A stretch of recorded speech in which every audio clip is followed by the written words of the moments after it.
noches, queridos hermanos de la Iglesia Amada allí en Mario Bravo. El Señor los bendiga. Les agradezco la oportunidad de poder estar compartiendo la palabra del Señor con ustedes. Esta vez no de forma presencial como solemos hacer allí en la iglesia, pero bueno, por las situaciones que estamos viviendo, pero podemos aprovechar la tecnología que nos acerca y nos hace estar juntos también, ¿sí? Agradezco la oportunidad de hablar y estar estudiando este libro, que realmente es un libro maravilloso. También la tecnología me ha permitido escuchar a los hermanos que estuvieron antes que yo. Tanto el hermano Carlos Sosa como el hermano Leo Bonilla han hecho un trabajo excelente, y quiera el Señor también bendecirnos en esta hora, también en el compartir del capítulo número 4 del profeta Miqueas. Miqueas, ya el nombre solo es una gran responsabilidad para nosotros. Como bien lo explicaba el hermano en la primera reunión, Miqueas significa ¿quién como Jehová? Y que cada uno de nosotros, allí donde el Señor nos ponga, podamos ser Miqueas, que podamos testificar de que no hay nadie más grande que nuestro Dios, ¿sí? Y más en estos momentos que estamos viviendo, donde hay tanto dolor, donde hay tanta angustia, donde hay tanto miedo. Hay muchas personas que no conocen al Señor y tienen miedo a la muerte porque no saben qué les va a pasar. Que podamos allí contarles cuán grande es nuestro Dios. Oramos y arrancamos con nuestro estudio. Padre del cielo, alabamos tu nombre, te damos las gracias, Señor, por permitirnos poder estudiar tu palabra. Queremos rogarte en esta hora, Señor, que sea tu Santo Espíritu el que esté, Señor, trayéndonos luz. Nosotros con nuestro intelecto no podríamos comprender tu palabra, pero tenemos allí al Espíritu Santo, Señor, que nos aclara todas las cosas. Queremos también, Padre, poder ver a través de tu palabra a tu Hijo, al Señor Jesucristo, al Rey de Reyes, al Señor de Señores, y poder, Padre, entender que no hay mejor gobierno, Señor, que el gobierno de Cristo para nuestras vidas. Por eso, Padre, al terminar este estudio, que podamos, Señor, glorificar tu nombre, Señor, y poder, Padre, entregar nuestras vidas, Señor, a tu completa voluntad, a tu gobierno, Señor. Gracias te damos, Señor, por esta oportunidad de poder estudiar este profeta, que ha quedado, Señor, guardado para nosotros, Señor, para nuestra edificación y para nuestro bien. Padre, bendice, Señor, este momento, bendice a aquellos que estén escuchando el mensaje, alimentanos con tu palabra, te lo pedimos en el nombre del Señor Jesús. Amén. Muy bien, a modo de recordatorio, haciendo un poquito de memoria, habíamos visto que, bueno, había un grave problema en Israel. Israel se había rebelado y los pecados de la casa de Israel habían hecho que Dios se enojara, ¿sí? ¿Cuáles eran estos pecados? Y vemos en el capítulo número 1 que habla acerca de idolatría, ¿verdad? De estatuas, de ídolos. Y en el versículo número 2 nos va dando más luz. Fíjense que es como un escalón descendente. El pueblo de Dios quitó a Dios de su lugar y puso otras cosas, otros ídolos, ¿sí? Eso nos habla de un corazón enfermo. Muchas veces, hermanos, nos puede pasar esto. Fuimos creados por y para Dios, para su gloria. Y muchas veces nuestro corazón nos traiciona y quitamos a Dios de su lugar, ¿no? No del primer lugar, porque alguna vez escuché que el primer lugar, si ponemos a Dios en el primer lugar, luego lo pondremos en el segundo, el tercero, hasta después qué número, ¿no? Pero Dios tiene que ocupar el trono de nuestro corazón, ¿sí? Tiene que ser el Rey de nuestro corazón, el Señor de nuestra vida. Y Israel, teniendo al Dios, a Jehová, aquel que hizo tantas maravillas en este pueblo, una vez más se vuelca su corazón a los ídolos. Y esto trae consecuencias terribles. ¿Cuáles son las consecuencias?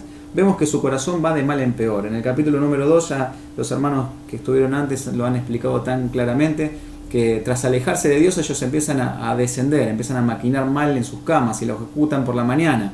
La codicia y el maltrato a sus hermanos judíos, roban sus heredades, sus casas, oprimen a los más pobres.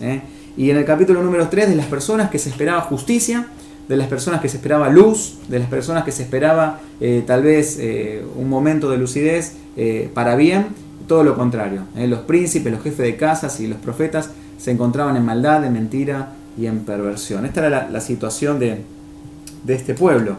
Terminamos en este contexto en el capítulo número 3, el versículo número 12, que el profeta da una clara profecía de ruina, ¿no? Dice: por tanto, a causa de vosotros, Sión será arada como campo, y Jerusalén vendrá a ser montones de ruina, y el monte de la casa como cumbres desbosques, ¿sí? Y en este contexto arrancamos nosotros con nuestro capítulo. El capítulo número 4, el versículo número 1, nos vuelve a hablar y a posicionar sobre este monte, sobre el monte de Sión, pero fíjense, termina el capítulo número 3 hablando de que este monte estará en ruinas a causa de la maldad del corazón de los príncipes, de los que los gobiernan, pero ahora el profeta nos habla acerca de este monte también. Miren, vamos a leerlo. Dice el capítulo número 1, el capítulo 4, versículo número 1, dice: acontecerá en los postreros tiempos que el monte de la casa de Jehová será establecido por cabecera de montes, y más alto que los collados, y correrán a él los pueblos. El Espíritu Santo a través del profeta nos hace mirar no ahora la repentina ruina de Israel, tampoco nos hace mirar Babilonia, que es a donde ellos se trasladarán a causa de su pecado, tampoco nos hace ver Roma, tampoco nos hace ver la Edad Media, no nos hace ver ni siquiera nuestra época. Fíjense que dice: acontecerá en los postreros tiempos, nos habla de los tiempos venideros, más precisamente de los últimos tiempos. Y vamos a estar viendo en esta noche acerca de un tiempo muy especial. ¿Cuál es? El reinado milenial de nuestro Señor Jesucristo.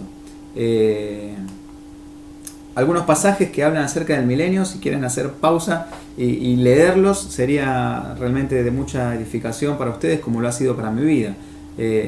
Hay muchos más, pero los que yo tomé para tener una base y para traer luz acerca de esta época del milenio, de los 1000 años que el Señor Jesucristo reinará sobre esta tierra, podemos encontrar en Daniel 2:44, también Isaías capítulo número 11, en Isaías el capítulo número 35, Isaías el capítulo 65, versículos 19 al 35, también encontramos acerca de este tema. En Zacarías capítulo 14, el versículo 9, en Mateo, el Señor Jesucristo mismo va a hablar de esta época, en el capítulo 24 de Mateo, del 29 al 31, y por último encontramos también allí en el libro de la Revelación, en Apocalipsis, en el capítulo número 20, del 1 al 7, que habla acerca del milenio. Algunos puntos a tener en cuenta, simplemente para entrar en contexto de lo que vamos a estar leyendo, que el milenio comienza con la finalización de la gran tribulación y la segunda venida de Cristo. Cristo desciende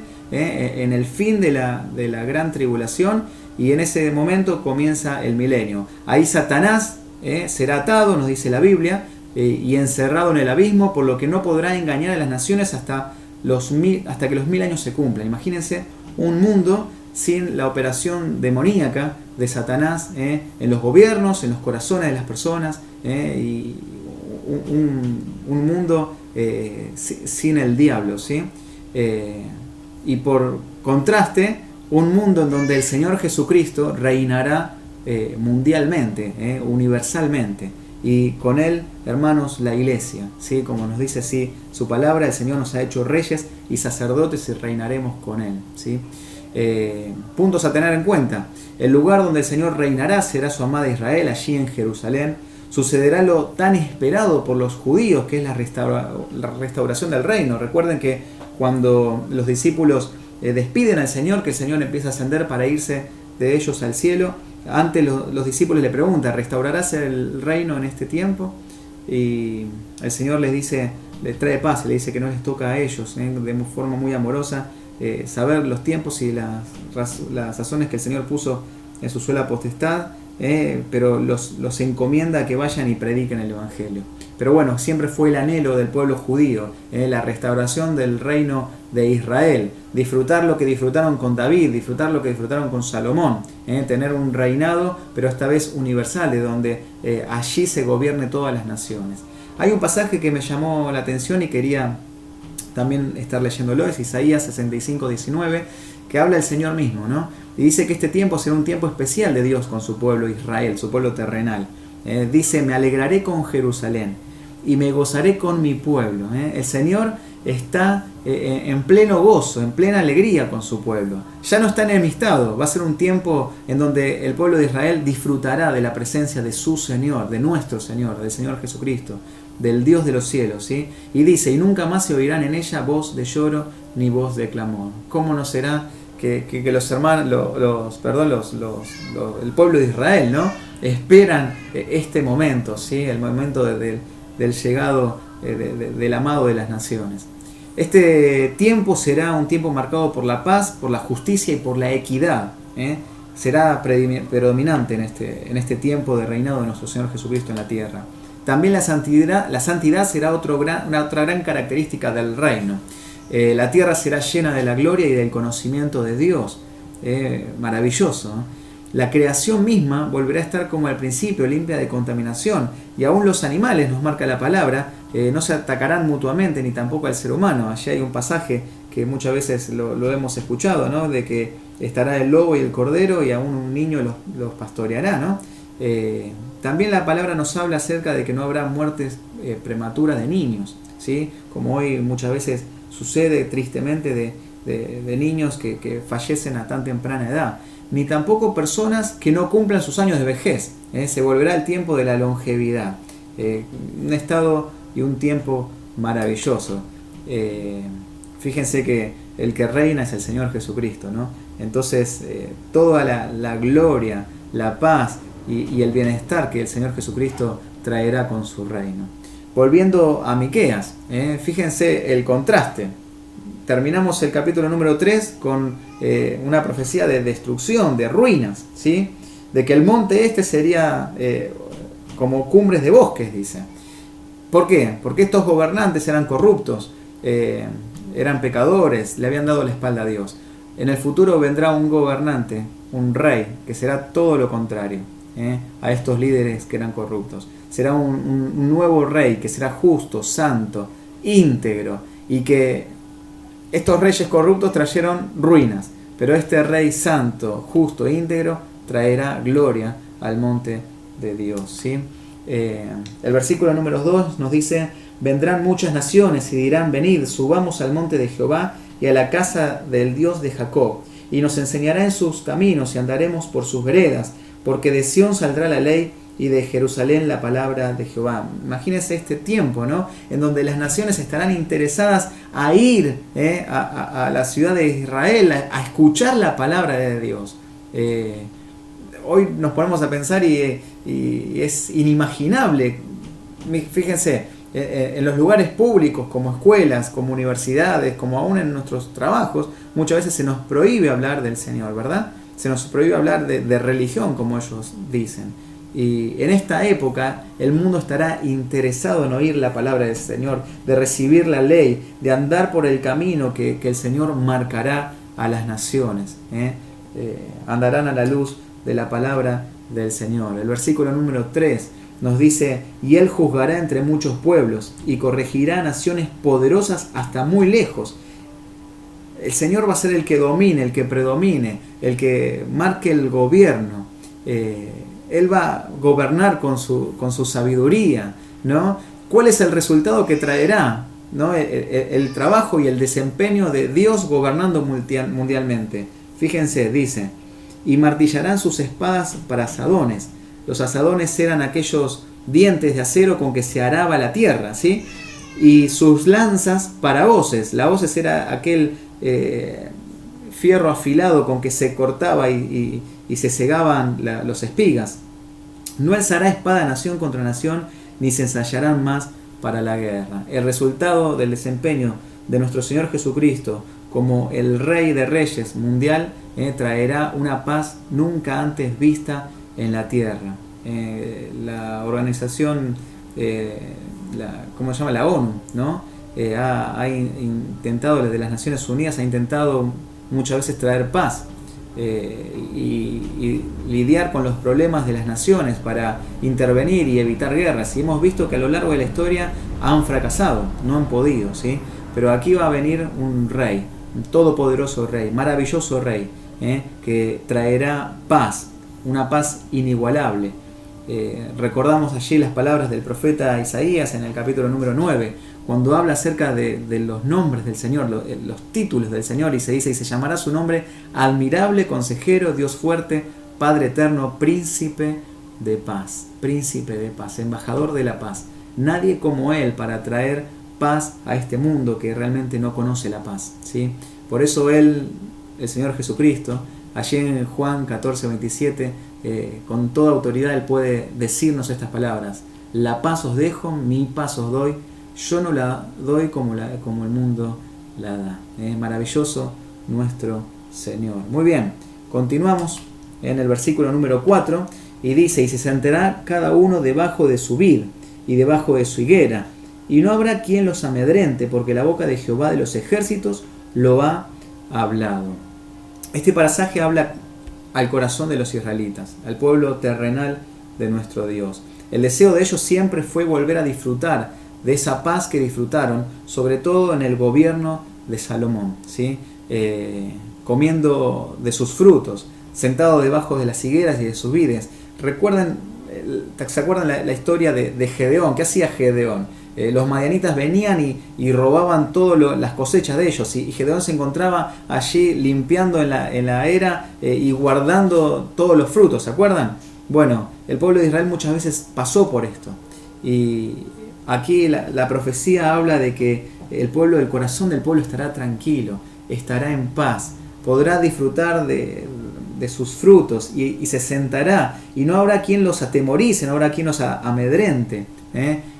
Fíjense, hay un pasaje en Primera Reyes, capítulo número 4, versículo 25, dice: y Judá e Israel vivirán seguros, cada uno debajo de su parra y debajo de su higuera, desde Dan hasta Berseba, todos los días de Salomón. Una paz que el pueblo de Israel siempre anheló tener. Miren, nosotros vivimos en Argentina, y a no ser por los problemas económicos que a veces nos alteran y nos quitan la paz y el sueño, o algún problema de inseguridad, ¿no? El pueblo de Israel siempre vivió en guerra. Y tal vez esto nosotros no lo entendíamos hasta que nos pasó ahora esto, lo de la pandemia y lo del virus que estamos pasando. Imagínense, a muchos de ustedes le habrá pasado de mucho tiempo de estar encerrados y salir a comprar a la calle, ¿no? Barbijo, sabiendo que tenemos que respetar una distancia entre persona y persona, cuidado con las manos en la superficie que tocamos, usamos a cada rato alcohol en gel. Pero ya salimos con un temor. Hay un enemigo que no vemos, hay un virus dando vuelta. Entonces, todos son sospechosos, ¿sí? Y estamos, en cierta forma, perseguidos. Tenemos este sentimiento de alarma en nuestro corazón, no estamos tranquilos. Bueno, así vivió toda su historia Israel. Siempre hubo enemigos que acecharon al pueblo de Dios. Y siempre han sufrido y han estado con este sentimiento de alarma. Pensamos hoy en día, allí en la franja de Gaza, cómo las personas tienen que estar atentas, porque pasan de un lado y los asesinan, les clavan un cuchillo, les quitan la vida. Aún los soldados judíos, los soldados israelíes tienen que estar con mucha atención porque cruzan del otro lado y los atacan. Entonces siempre vivieron en una situación de alarma. Dios les está hablando al corazón de ellos y le está diciendo: cuando Cristo reine en este reinado del Mesías, príncipe, en el reinado milenial, ellos podrán estar tranquilos, podrán disfrutar de sus cosechas sin que nadie les amedrenten. ¿Cómo no van a estar esperando ellos a su Mesías? ¿Cómo no van a estar esperando ellos al Señor? El versículo número 5 nos dice: y aunque todos los pueblos anden, cada uno en el nombre de su Dios, nosotros con todo andaremos en el nombre de Jehová nuestro Dios enteramente y para siempre. Ante tales promesas, ante la vislumbración de ver el futuro, lo que Dios está preparando, lo que tiene preparado para su pueblo, ¿cuál es la actitud de un corazón sano? Promesas, de restauración, promesas de gloria, promesas de paz. ¿Cuál es la actitud de un corazón sano? ¿Cuál es la actitud de un corazón que ama a Dios? Una sincera confianza y dependencia del Señor para siempre. Anden como anden las demás personas del mundo. Y a pesar de las dificultades que debamos atravesar ahora, nuestro corazón confía en el Señor. Aunque cada uno ande en el nombre de su Dios, nosotros con todos andaremos en el nombre de Jehová, nuestro Dios, eternamente y para siempre. ¿Sí? Esa es la respuesta ante tales promesas. Sigue el versículo número 6, dice: y en aquel día, dice Jehová, juntaré la que cojea y recogeré la descarriada y la que afligí. En aquel tiempo nos sigue hablando de los postreros tiempos. Aquí la imagen que vemos es la imagen tan dulce, ¿no? La imagen de un pastor, de un buen pastor. Y nos habla como la que cojea, nos habla de la descarriada, como si fuera de ovejas, ¿sí? Y podemos pensar en el pueblo de Israel acerca de esta denominación que el Señor les da. La que cojea, el pueblo de Israel fue dispersado por las naciones. En el año 48 volvieron a ser nación, pero muchos judíos o israelitas quedaron dispersos por el mundo, cansados del camino, heridos, dispersados. Aquella oveja que cojea volverá al redil de su buen pastor. Pero no solamente ella, sino la descarriada. Es inevitable pensar en aquella parábola que el Señor nos contó, de aquel hombre que tenía 100 ovejas, y se extravió una, se descarrió una. Y nos podemos a pensar, aquel es el buen pastor de Salmos 23, el buen pastor que nos saca en pastos a reposar, en aguas, el que conforta nuestra alma, el que nos llena de bien y de bendiciones, y el bien y la misericordia nos seguirán todos los días. ¿Cómo puede ser que teniendo este buen pastor, esta oveja se descarríe? Así ha sido Israel, y así muchas veces, hermanos, sincerándonos, somos nosotros. Tenemos el buen pastor y muchas veces bajamos la mirada de él, y nuestro corazón, a veces que luchamos con nuestra carne, tiende a descarriarse, ¿sí? Aquella oveja perdida, pero ahí está el Señor. Deja las 99 y va tras aquella que se perdió, y cuando la encuentra se pone gozoso y la trae sobre sus hombros, cura sus heridas y la trae de vuelta al redil del buen pastor. También nos habla acerca de la que afligí, ¿sí? La que afligí. Fíjense, la desobediencia, el darle la espalda a Dios siempre trae consecuencias. Y Dios dice en Isaías 54:8: con un poco de ira escondí mi rostro de ti por un momento, pero con misericordia eterna tendré compasión de ti, dijo Jehová tu Redentor. ¿Sí? Aquella que afligí por un momento, aquella que reprendí por un momento, pero aquella es la que traeré. En el versículo número 7 nos dice: y pondré a la coja como remanente y a la descarriada como nación robusta, y Jehová reinará sobre ellos en el monte de Sión desde ahora y para siempre. ¿Cómo repite esa frase, verdad? Eternamente y para siempre, desde ahora y para siempre. Este pueblo que cojeaba, este pueblo que se había descarriado, pero que ahora es vuelto al redil del buen pastor y es puesto ahora como un remanente fiel y una nación robusta. Y van a disfrutar del reinado de Dios. Aquí dice el reinado de Jehová sobre ellos. Sabemos que Jehová del Antiguo Testamento es el Jesús del Nuevo Testamento. Ellos disfrutarán de la persona del Señor Jesucristo, reinando allí en el reino del monte de Sión, desde ahora y para siempre. ¿Por cuánto tiempo? Nos preguntamos. Desde ahora y para siempre. Dice: y tú, oh torre del rebaño, fortaleza de la hija de Sión, hasta ti vendrá el señorío primero, el reino de la hija de Jerusalén. Torre del rebaño. Jerusalén será esa torre alta. Los pastores tenían un lugar alto por donde cuidaban a las ovejas, ¿sí? Que no vengan enemigos y cuidarles que ninguna se extravíe o se aleje. Allí Israel será la torre del rebaño, en donde el Mesías príncipe gobernará y controlará a su pueblo y también gobernará a las naciones. Y volverá a tener Jerusalén, Israel, volverá a tener el señorío que tuvo en épocas doradas de los israelitas, como fueron las épocas de David y de Salomón, pero ahora en forma universal. El versículo número 9 nos habla y nos dice: ahora, ¿por qué gritas tanto? ¿No hay rey en ti? ¿Pereció tu consejo? ¿Qué te ha tomado? ¿Pereció tu consejero, que te ha tomado dolor como de mujer de parto? Ahora el Espíritu Santo, desde la gloria incomparable del milenio, nos hace mirar bruscamente el ahora, ¿sí? Y lo que Israel está viviendo. Dice: ¿por qué gritas tanto? Situación de dolor, ¿verdad? ¿No hay rey? El rey actual no puede librarlos. Ellos tenían rey, pero el rey actual era incapaz de librarlos de todo lo que Israel iba a sufrir en el futuro. Y también en el futuro inmediato, cuando ellos sean llevados a Babilonia, ellos se quedarían sin rey también. Pregunta: ¿no hay consejero? Los consejeros tampoco pueden ayudar, no pueden dar consejos para sacarlos de esta situación. Y nos introduce a una imagen, ¿verdad? ¿Cuál es la imagen? Que le ha tomado dolor como de mujer de parto. esta imagen, cuando una mujer está embarazada y tiene dolores de parto, los dolores de parto realmente aquellos que hemos estado con nuestras esposas y hemos podido disfrutar del nacimiento de nuestros hijos, vemos que la mujer tiene dolores agudos, dolores realmente fuertes, dolores en donde uno piensa que no va a aguantar. Yo veía a mi esposa y realmente sufría con ella.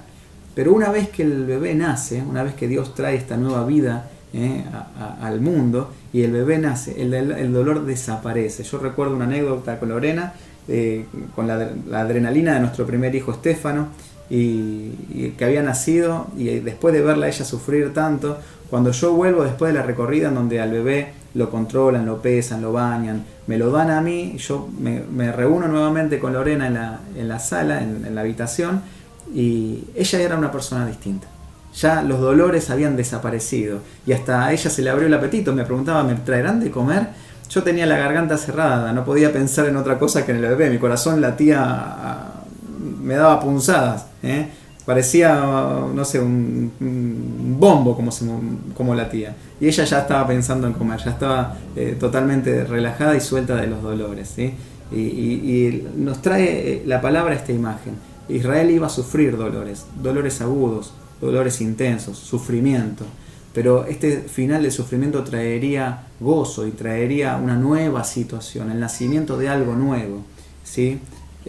Lo vuelve a contemplar en el versículo número 10, cuando nos dice: duélete y gime, hija de Sión, como mujer que está de parto, porque ahora saldrás de la ciudad y morarás en el campo y llegarás hasta Babilonia, ¿sí? Repite este concepto. ¿Y cuál es el dolor que Israel va a sufrir? Las consecuencias de su extravío. Dejará la ciudad, dejarán sus casas. ¿Por qué? Porque vendrá un enemigo que los hará dispersarse. Tendrán que dejar sus casas, pero no para pasar una casa mejor, sino a huir al campo. No tiene nada malo de vivir en el campo, pero ellos se huirán a refugiarse por los campos para salvar su propia vida, dejando sus casas atrás, lejos de la seguridad de la ciudad fortificada. Y aún así serían buscados y serían llevados, como dice la palabra, cautivos a Babilonia. Y esto nos hace pensar, hermanos, uno de los problemas de Israel era la idolatría. Habían quitado a Dios del trono de sus corazones y lo habían reemplazado por otras cosas, por otros ídolos.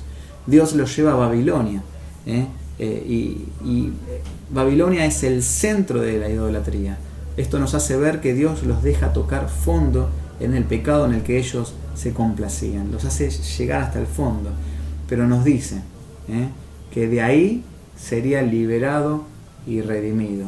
Esto también es un llamado de atención a nuestros corazones, a no jugar con el pecado, a alejarnos del pecado de la carne, ¿sí? El pecado en el Hijo de Dios debe ser un accidente, no una práctica. Y cuando hay una práctica de pecado, muchas veces el Señor permite esto, que toquemos fondo en ese pecado, para que de ahí podamos clamar al Señor y arrepentirnos de nuestros pecados, y no volver realmente a tomar nunca más esa senda, ese camino, que trae consecuencias terribles a la vida. El Señor, misericordioso Dios, siempre nos habla de liberación y de redención. Liberación, ¿por qué? Porque ellos estaban cautivos en Babilonia. Y redención, ¿por qué?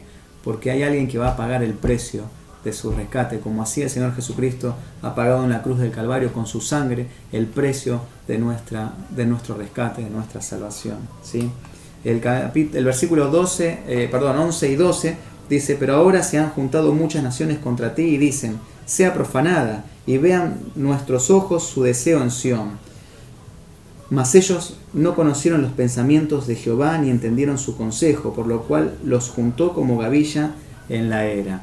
Aquí se levantan los enemigos. Los enemigos ven la situación actual de Israel y se levantan, planean, amenazan, quieren aprovechar la situación para destruir, aniquilar por completo al pueblo de Dios. Ellos no entienden los planes de Dios para su pueblo. Ellos maquinan sin darse cuenta que muy por encima de ellos hay una mente mucho más poderosa y sabia, que está planeando cada uno de los detalles. Ellos pretenden en su corazón eliminar a Israel y no se dan cuenta que son parte de la medicina que Dios está utilizando para sanar a su pueblo y para convertir a su pueblo en un pueblo santo, ¿sí?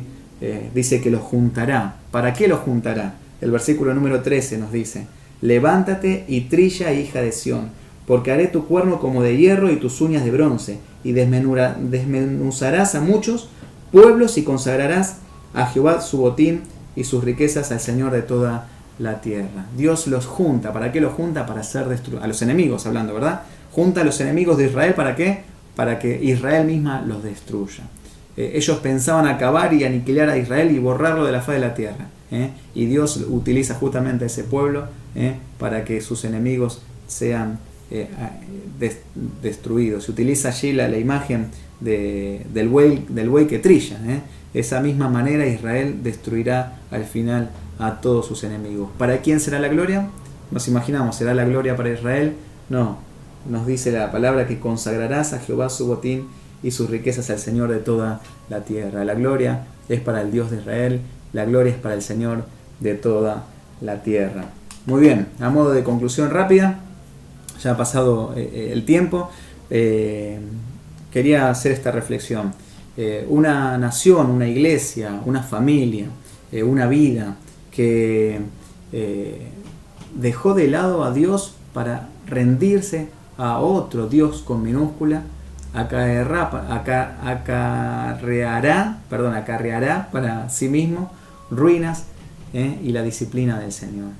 En contraste con esto, una nación, una iglesia, una familia, una vida que tenga a Jesucristo como Rey, que entregue al Señor el gobierno y el señorío y viva para la gloria y honra de su Rey, disfrutará de la bendición, de la paz, de la justicia, de la equidad con la que el Señor gobierna a los suyos. Nos acordamos de la oración del Señor Jesucristo.